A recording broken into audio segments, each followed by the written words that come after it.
Again, welcome to PA 775 class, working with data in the GIS environment.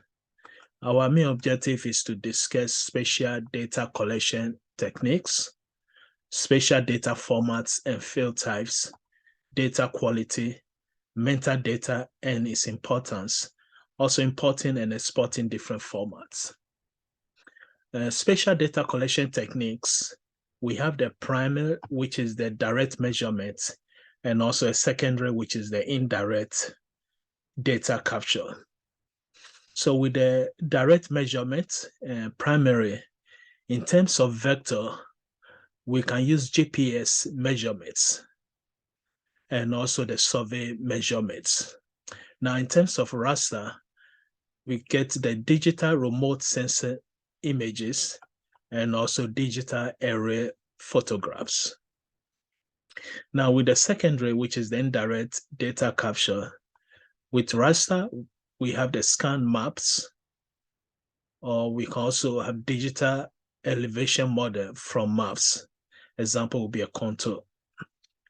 Now, with vector, we have digitized features from maps, or the photogrammetry, which is 2-dimension, 3-dimension. Now, there's also spatial data elsewhere.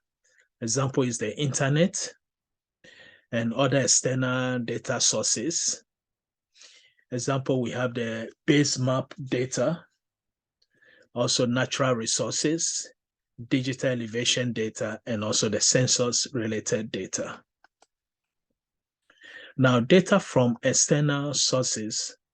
We know spatial data obtained from elsewhere often means that the data comes with uncertain quality. So a low quality input data can cause erroneous or meaningless interpretation. So example given here, we have inaccurate data. We have a parcel's boundaries do not perfectly coincident, signify the insufficient data accuracy. Now, we also have inconsistent data here. We can see that the parcel boundaries have large overlap, signifying inconsistent data. In this case, there may be a corrupt registration system. So again, the quality data is very important because, as we know, garbage in, garbage out. So a low quality input data may result to a result which have, again, an error or low quality. Next, we talk about metadata. Again, metadata is data about a data. So for example, if we have a data, our metadata can be the data format, where the data is coming from, and many, again, characteristics of the data. So it's very essential to include the metadata to ensure the quality of data. So as we said again, metadata would describe the spatial data. It helps to find the required spatial data and provide information on how best to use it. So information such as the format of the data or the source of the data is very important. Next is the implication for data consumed from external sources. Now, one thing we need to consider is the resolution. Resolution usually depends, again, on the domain of organization. Also, the currency is always a problem. And also, as we said about metadata, here we say data without a metadata is dubious because, again, we cannot understand the data or the descriptions of the data. Also, the source of the data, we will not know it. Now, sourcing a spatial data elsewhere means that data will be in different formats and also standards and the quality. Now, examine data and data consideration. In order to do this, we will need to open and view various GIS data layers within the QGIS. And we are going to do the lab work, the hands-on on this. Again, we have different data types and layers. Finally, we should always ask ourselves some questions about the data. And these are some few questions. For example, what attributes are found in each data layer? And the attribute of a file or a data set will be the characteristics. For example, if we have a data about, let's say, a student, the student last name, first name can be an attribute. Also, we should consider the coordinate system since again, spatial data deal with locations, we need to consider again the coordinate system of the data set. So here a question will be, what coordinate system is each layer referenced to? Are there any missing attribute data? You know, if you have a missing value or a missing data, that can lead to a low quality results after analysis of the data. Also, what is the spatial extent of each layer? Also, at what spatial scales are these data most relevant for use? Are there any column headings, such as field names, or data that don't make, again, sense? So again, these are some few questions we may ask in terms of considering, again, a high quality data set. So what happens next?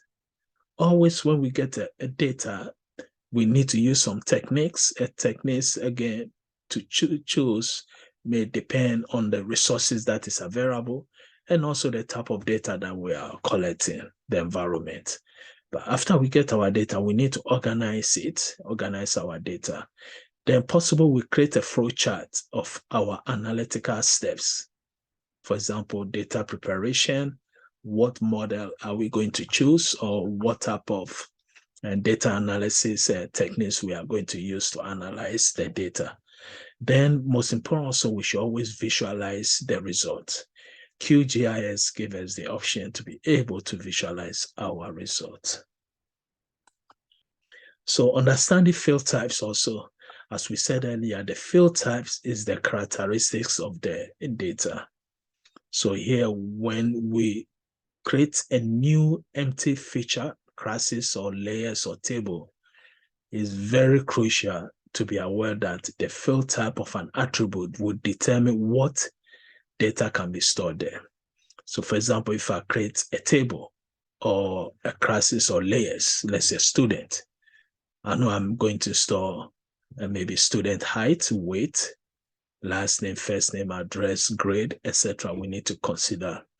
Now, most entities have so many attributes, so we need to decide the attributes that we need is very important in understanding or solving our problem. So here, for example, we have some few attributes. Let's say the data type. We may have a short integer, long integer, float. An integer is a whole number.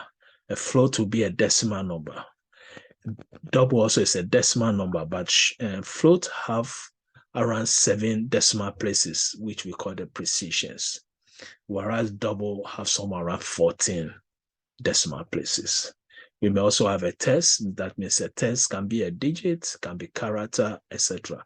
But integer and double or float have to be only digit. These are the values that we can perform arithmetic operations on. We may have a date if the data type, what type of date, short date, long date. And also importing data is very important. We can import the shape files using the QGIS, or we can also import other type of files such as Excel. So importing other data format supported by QGIS, such as Excel. Also, we can display the XY coordinates of the data. And also we can copy and paste the feature classes. Now, exporting and importing data, for example, we can import and export shape files or CSV file, which is the comma separated values, Excel.